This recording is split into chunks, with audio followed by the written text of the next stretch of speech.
ओम शांति। ओम शांति। ओम शांति। आज की तारीख है 30 अक्टूबर 2020। साकार महावाक्य। बाबा कहते, मीठे बच्चे, तुम्हें एक बाप से एक मत मिलती है। तुम्हें एक बाप से एक मत मिलती है, जिसे अद्वैत मत कहते हैं। इसी अद्वैत मत से तुम्हें देवता बनना है। बाबा कहते, मीठे बच्चे, तुम्हें एक बाप से एक मत मिलती है, जिसे अद्वैत मत कहते हैं। इसी अद्वैत मत से तुम्हें देवता बनना है। आज का प्रश्न, मनुष्य इस भूल भुलैया के खेल में सबसे मुख्य बात कौन सी भूल गए हैं? मनुष्य इस भूल भुलैया के खेल में सबसे मुख्य बात कौन सी भूल गए हैं? भूल भुलैया का खेल, उसमें भूले क्या और सबसे मुख्य बात भूले? उत्तर, हमारा घर कहाँ है, उसका रास्ता ही इस खेल में आकर भूल गए हैं। हमारा घर कहाँ है, उसका रास्ता ही इस खेल में आकर भूल गए हैं। पता ही नहीं है कि घर कब जाना है और कैसे जाना है। पता ही नहीं है कि घर कब जाना है और कैसे जाना है। अभी बाप आए हैं तुम सबको साथ ले जाने। अभी बाप आए हैं तुम सबको साथ ले जाने। तुम्हारा अभी पुरुषार्थ है वाणी से परे स्वीट होम में जाने का। तुम्हारा अभी पुरुषार्थ है वाणी से परे स्वीट होम में जाने का। तो प्रश्न, मनुष्य इस भूल भुलैया के खेल में सबसे मुख्य बात कौन सी भूल गए हैं? उत्तर, हमारा घर कहाँ है, उसका रास्ता इस खेल में आकर भूल गए हैं। पता ही नहीं है कि घर कब जाना है और कैसे जाना है। अभी बाप आए हैं तुम सबको साथ ले जाने। तुम्हारा अभी पुरुषार्थ है वाणी से परे स्वीट होम में जाने का। आज का गीत है, रात की राही थक मत जाना। ओम शांति। गीत का अर्थ और कोई समझ ना सके ड्रामा प्लान अनुसार। कोई कोई गीत ऐसे बने हुए हैं मनुष्यों के जो तुम्हें मदद करते हैं। बच्चे समझते हैं अभी हम 100 देवी देवता बन रहे हैं। जैसे वह पढ़ाई पढ़ने वाले कहेंगे हम 100 डॉक्टर बैरिस्टर बन रहे हैं। तुम्हारी बुद्धि में है हम 100 देवता बन रहे हैं नई दुनिया के लिए। यह सिर्फ तुम्हें ही ख्याल आता है। अमरलोक नई दुनिया सत्युग को कहा जाता है। अभी तो ना सत्युग है ना देवताओं का राज्य है। यहाँ तो हो नहीं सकता। तुम जानते हो ये चक्र घूमकर अभी हम कलयुग के भी अंत में आकर पहुंचे हैं और कोई की भी बुद्धि में चक्र नहीं आएगा। वह तो सत्युग को लाखों वर्ष दे देते हैं। तुम बच्चों को यह निश्चय है बरोबर ये 5000 वर्ष के बाद चक्र फिरता रहता है। मनुष्य 84 जन्म ही लेते हैं, हिसाब है ना। इस देवी देवता धर्म को अद्वैत धर्म भी कहा जाता है। अद्वैत शास्त्र भी माना जाता है। वह भी एक ही है। वह भी एक ही है। बाकी तो अनेक धर्म है, शास्त्र भी अनेक है। वो एक है, अनेक धर्म है, शास्त्र अनेक है, पर बाप एक है। तुम हो एक। एक द्वारा एक मत मिलती है, उसको कहा जाता है अद्वैत मत। ये अद्वैत मत तुमको मिलती है। देवी देवता बनने के लिए ये पढ़ाई है ना, इसीलिए बाप को ज्ञान सागर नॉलेजफुल कहा जाता है। बच्चे समझते हैं हमको भगवान पढ़ाते हैं, नई दुनिया के लिए, ये भूलना नहीं चाहिए। स्कूल में स्टूडेंट कभी टीचर को भूलते हैं क्या? नहीं। गृहस्थ व्यवहार में रहने वाले भी जास्ती पोजीशन पाने के लिए पढ़ते हैं। तुम भी गृहस्थ व्यवहार में रहते हुए पढ़ते हो अपनी उन्नति करने के लिए। दिल में ये आना चाहिए हम बेहद के बाप से पढ़ रहे हैं। शिव बाबा भी बाबा है, प्रजापिता ब्रह्मा भी बाबा है। प्रजापिता ब्रह्मा आदि देव नाम वाला है, सिर्फ पास्ट हो गए, सिर्फ पास्ट हो गए। जैसे गांधी भी पास्ट हो गए, उनको बापूजी कहते हैं परंतु समझते नहीं, ऐसे ही कह देते हैं, ऐसे। ये शिव बाबा सच सच है, ब्रह्मा बाबा भी सच सच है, लौकिक बाप भी सच सच होता है। बाकी मेयर आदि को तो ऐसे ही बापू कह देते हैं। कैसे? ऐसे ही कह देते हैं। वे सब है आर्टिफिशियल और यह है रियल, है ना। शिव बाबा रियल फादर है, ब्रह्मा बाबा रियल फादर है, लौकिक बाबा जो होता है पिता, लौकिक पिता, वो भी रियल फादर है। बाकी मेयर को बापूजी कहना, ये को ऐसे ही कह देते हैं। यह है रियल और वह है आर्टिफिशियल। परमात्मा बाप आकर आत्माओं को प्रजापिता ब्रह्मा द्वारा अपना बनाते हैं। उनके तो जरूर ढेर बच्चे होंगे। शिव बाबा को तो सब संतान है, उनको सब याद करते हैं, फिर भी कोई कोई उनको भी नहीं मानते, पक्के नास्तिक होते हैं जो कहते हैं ये संकल्प की दुनिया बनी हुई है। अभी तुमको बाप समझाते हैं, ये बुद्धि में याद रखो, हम पढ़ रहे हैं, पढ़ाने वाला है शिव बाबा। ये रात दिन याद रहना चाहिए। यही माया घड़ी घड़ी भुला देती है, इसलिए याद करना होता है। यही बात माया घड़ी घड़ी भुला देती है, इसीलिए तुम्हें घड़ी घड़ी याद करना होता है। जबरदस्त पॉइंट है, क्योंकि माया तुम्हें घड़ी घड़ी भुलाती है, इसीलिए यही बात तुम्हें घड़ी घड़ी याद रखनी है कि बाप बाप है, टीचर है और सतगुरु है, और उसके द्वारा दी हुई शिक्षा हमें अपने जीवन में धारण करनी है, क्योंकि घड़ी घड़ी यही बात माया भुला देती है। बाप, टीचर, गुरु तीनों को भूल जाते हैं भी एक ही, फिर भी भूल जाते हैं। रावण के साथ लड़ाई इसमें है। बाप कहते हैं, हे आत्माएं, तुम सतो प्रधान थी, अभी तुम प्रधान बनी हो। जब शांति धाम में थी तो पवित्र थी। प्योरिटी के बिगर कोई आत्मा ऊपर में रह नहीं सकती। माना शांति धाम में, परम धाम में बिना पवित्रता के रह नहीं सकते। इसीलिए सब आत्माएं पतित पावन बाप को बुलाती रहती हैं। जब सभी पतित तमो प्रधान बन जाते हैं, तब बाप आकर कहते हैं, मैं तुमको सत्व प्रधान बनाता हूँ। तुम जब शांति धाम में थे तो वहां सब पवित्र थे, अपवित्र आत्मा वहां कोई रह ना सके।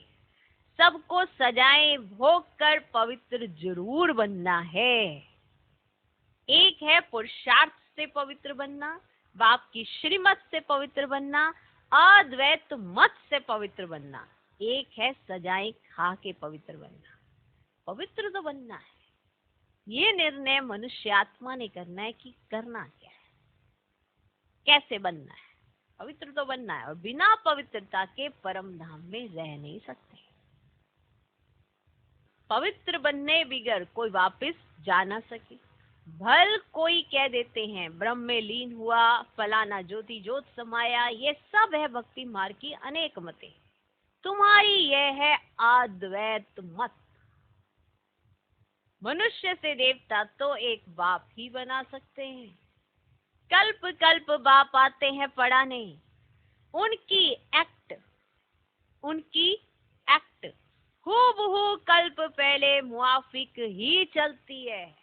वो जो एक्ट कर रहे हैं कल्प पहले मुआफिक वाली ही है। कल्प पहले भी उन्होंने आपको मनुष्य से देवता बनाया था, अब कल्प के बाद वापस उसी एक्ट से हमें मनुष्य से देवता बना रहे हैं। तो कल्प पहले वाली एक्ट। ये अनादि बना बनाया ड्रामा है ना।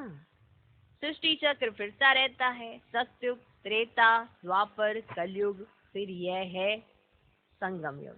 मुख्य धर्म भी यह है, डिटिज्म, इस्लामिज्म, बुद्धिज्म, कृष्णिज्म, अर्थात जिसमें राजाई चलती है। ब्राह्मणों की राजाई नहीं है, ना कौरवों की राजाई है। अभी तुम बच्चों को घड़ी घड़ी याद करना है बेहद के बाप। तुम ब्राह्मणों को भी समझा सकते हो, बाबा ने बहुत बार समझाया है। पहले पहले ब्राह्मण चोटी हैं, ब्रह्मा की वंशावली पहले पहले तुम हो।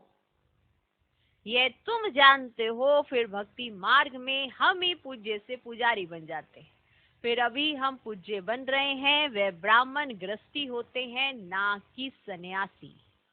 सन्यासी हठ योगी हैं, घर बार छोड़ना हट है ना। घर बार छोड़ना हट है ना। हठ योगी भी अनेक प्रकार के योग सिखाते हैं। जयपुर में हठ योगियों का भी म्यूजियम है। राजयोग के चित्र है नहीं, राजयोग के चित्र हैं ही यहाँ दिलवाड़ा में। इनका म्यूजियम तो है नहीं। हठ योग के कितने म्यूजियम हैं। राजयोग का मंदिर यहाँ भारत में ही है। यह है चैतन्य, तुम यहाँ चैतन्य में बैठे हो। मनुष्य को कुछ भी पता नहीं कि स्वर्ग कहाँ है।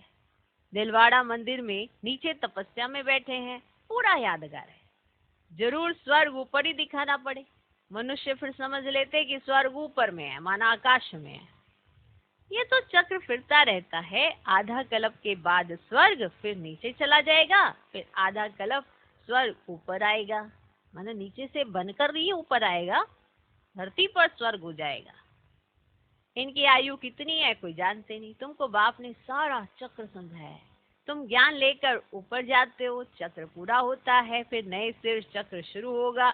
ये बुद्धि में चलना चाहिए। जैसे वे नॉलेज पढ़ते हैं तो बुद्धि में किताब आदि सब याद रहते हैं ना, कि मेरी कौन कौन सी किताबें हैं, याद रहता है ना बुद्धि में। ये भी पढ़ाइए, ये भरपूर रहना चाहिए, भूलना नहीं चाहिए। ये पढ़ाई बूढ़े जवान बच्चे आदि सबको हक है पढ़ने का। सिर्फ अलफ को जानना है। अलफ को जान लिया तो बाप की प्रॉपर्टी भी बुद्धि में आ जाएगी। जानवर को भी बच्चे आदि सब बुद्धि में रहते हैं। जंगल में जाएंगे तो भी घर और बछड़े याद आते रहेंगे, आप ही ढूंढ कर आ जाते हैं। अंडर जानवर तक आप ही ढूंढ के घर आ जाते हैं। अब बाप कहते हैं बच्चे मामेकम याद करो और अपने घर को याद करो, जहां से तुम आए हो पाठ बजाने। आत्मा को घर बहुत प्यारा लगता है, कितना याद करते हैं, परंतु रास्ता भूल गए हैं। तुम्हारी बुद्धि में है हम बहुत दूर रहते हैं, परंतु वहां जाना कैसे होता है, क्यों नहीं हम जा सकते हैं, ये कुछ भी पता नहीं। इसीलिए बाबा ने बताया था भूल भुलैया का खेल भी बनाते हैं।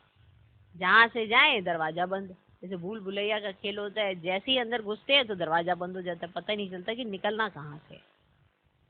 अभी तुम जानते हो इस लड़ाई के बाद स्वर्ग का दरवाजा खुलता है। इस मृत्यु लोक से सब जाएंगे। इतने सब मनुष्य नंबरवार धर्म अनुसार और पाठ अनुसार जाकर रहेंगे। धर्म अनुसार पाठ अनुसार जाकर रहेंगे। तुम्हारी बुद्धि में ये सब बातें हैं। मनुष्य ब्रह्म तत्व में जाने के लिए कितना माथा मारते हैं। वाणी से परे जाना है। आत्मा शरीर से निकल जाती है तो फिर आवाज नहीं रहता। बच्चे जानते हैं हमारा तो वह स्वीट होम है, फिर देवताओं की है स्वीट राजधानी, अद्वैत राजधानी, माना जहाँ पे ना तो कोई और मते हैं। अब होता क्या है, आपकी अलग मत किसी दूसरे की अलग मत मैच नहीं करती, फिर कंप्रोमाइज शुरू कर देते हो। जब चलते एक की मत पर है ना तो सदैव सही रहते हैं। एक का कहना मान के चलोगे ना, अंदर कुछ भी झूला मूला नहीं हो सके, ना ही रोला होता है। एक की मत पर चलते चलो, तो कहते हैं अद्वैत मत पर चलने वाले और अद्वैत राजधानी में जाने वाले। बाप आकर राजयोग सिखलाते हैं, सारी नॉलेज समझाते हैं, जिसके फिर भक्ति में शास्त्र आदि बैठ बनाए हैं। अभी तुमको वे शास्त्र आदि नहीं पढ़ना है। उन स्कूलों में बुढ़ियां आदि नहीं जाती हैं। बुढ़ियां कैसे जाएंगी, नहीं पढ़ती है ना उन स्कूलों में। यहाँ तो सब पढ़ते हैं। यहाँ बुढ़िया भी पढ़ती हैं। तुम बच्चे अमरलोक में देवता बन जाते हो, वहां कोई ऐसे अक्षर नहीं बोले जाते जिससे किसी की गलानी हो, ऐसे शब्द ही नहीं होंगे वहां। अभी तुम जानते हो स्वर्ग पास्ट हो गया है, उनकी महिमा है, कितने मंदिर बनाते हैं। उनसे पूछो ये लक्ष्मी नारायण कब होकर गए हैं, पूछो, कुछ भी पता नहीं। अभी तुम जानते हो हमको अपने घर जाना है। बच्चों को समझाया है ओम का अर्थ अलग है और सोहम का अर्थ अलग है। उन्होंने फिर ओम सोहम हम सोहम का अर्थ एक कर दिया। तुम आत्मा शांति धाम में रहने वाली हो, फिर आती हो पाठ बजाने, देवता क्षत्रिय वैश्य शूद्र बनते हैं। ओम अर्थात हम आत्मा, कितना फर्क है। वह फिर दोनों को एक कर देते हैं। ये बुद्धि से समझने की बात है। कोई पूरी रीति नहीं समझते तो फिर झुटका खाते रहते हैं। कमाई में कभी झुटका नहीं खाते हैं। भाई कमाई तो है अल्पकाल के लिए, यह तो है आधा कल्प के लिए, परंतु बुद्धि और तरफ भटकती है तो फिर थक जाते हैं, उबासी देते रहते हैं। तुमको आंखें बंद करके नहीं बैठना चाहिए। तुम तो जानते हो आत्मा अविनाशी है, शरीर विनाशी है। कलयुगी नरकवासी मनुष्यों को देखने और तुम्हारे देखने में भी रात दिन का फर्क हो जाता है। हम आत्मा बाप द्वारा पढ़ते हैं, ये कोई को पता ही नहीं। ज्ञान सागर परम पिता परमात्मा आकर पढ़ाते हैं। हम आत्मा सुन रहे हैं, अपने को आत्मा समझ बाप को याद करने से भी कर्म विनाश होंगे। तुम्हारी बुद्धि ऊपर चली जाएगी। शिव बाबा हमको नॉलेज सुना रहे हैं, इसमें बहुत रिफाइन बुद्धि चाहिए। रिफाइन बुद्धि करने के लिए बाप युक्ति बताते हैं। क्या? अपने को आत्मा समझने से बाप जरूर याद आएगा। अपने को आत्मा समझते इसलिए है कि बाप याद बढ़े, संबंध रहे। जो सारा कल्प टूटा है वहां तो है प्रालब्ध सुख ही सुख, दुख की बात ही नहीं। उनको हेवन कहते हैं। हेवनली गॉड फादर ही हेवन का मालिक बनाते हैं। ऐसे बाप को भी कितना भूल जाते हैं। बाप आकर बच्चों को अडॉप्ट करते हैं। मारवाड़ी लोग बहुत अडॉप्ट करते हैं, तो उनको खुशी होगी ना कि हम धनवान के घर में जा रहे हैं। मैं साहूकार की गोद में आया हूँ। साहूकार का बच्चा गरीब के पास कभी नहीं जाएगा और ना ही कोई साहूकार गरीब को गोद में देगा। साहूकार का बच्चा कभी गरीब की गोद में थोड़ा जाएगा, गरीब का बच्चा साहूकार की गोद में जाएगा। तो साहूकार का बच्चा गरीब के पास कभी नहीं जाएगा। ये प्रजापिता ब्रह्मा के बच्चे हैं तो जरूर मुखवंशावली होंगे ना।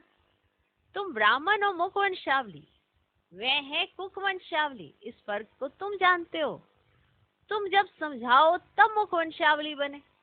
ये एडॉप्शन है।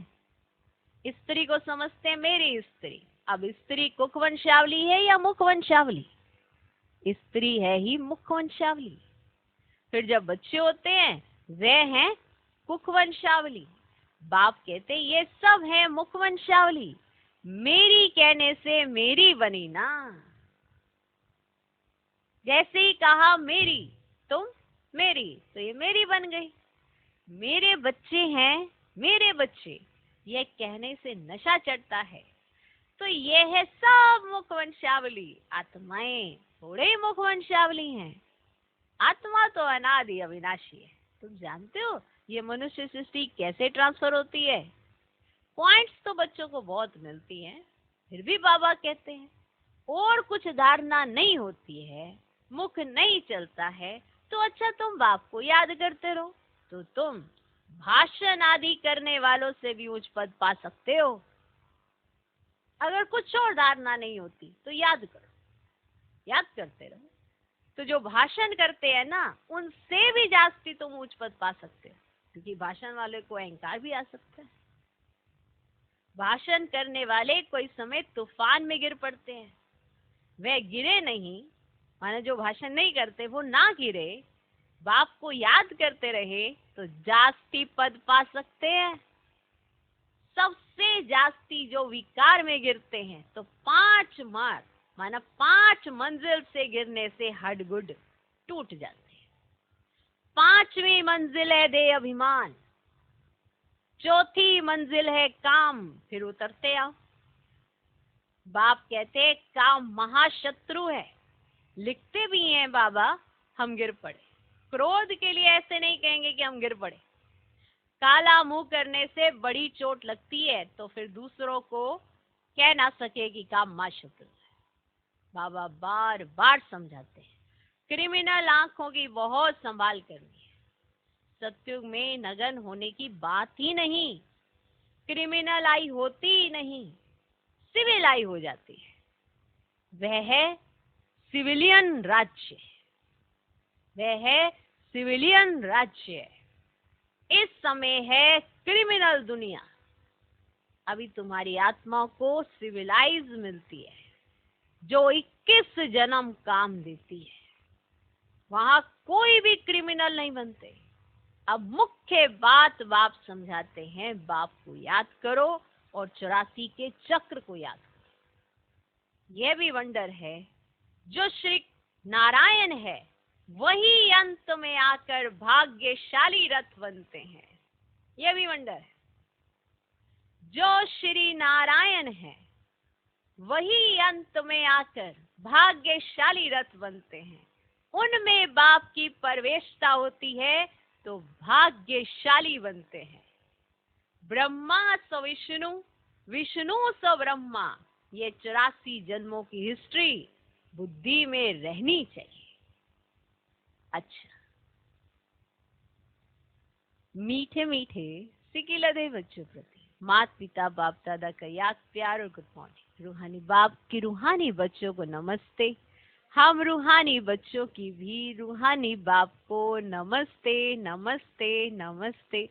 Good morning good morning good morning. धारणा के लिए मुख्य सार, पहला पॉइंट, बाप की याद से बुद्धि को रिफाइन बनाना है। बुद्धि पढ़ाई से सदा भरपूर रहे। बुद्धि पढ़ाई से सदा भरपूर रहे। बाप और घर सदा याद रखना है और याद दिलाना है। बाप की याद से बुद्धि को रिफाइन बनाना है। बुद्धि पढ़ाई से सदा भरपूर रहे। बाप और घर सदा याद रखना है और याद दिलाना है। दूसरा पॉइंट, इस अंतिम जन्म में क्रिमिनल आई को समाप्त कर सिविल आई बनानी है। इस अंतिम जन्म में क्रिमिनल आई को समाप्त कर सिविल आई बनानी है। क्रिमिनल आंखों की बड़ी संभाल रखनी है। आज का वरदान,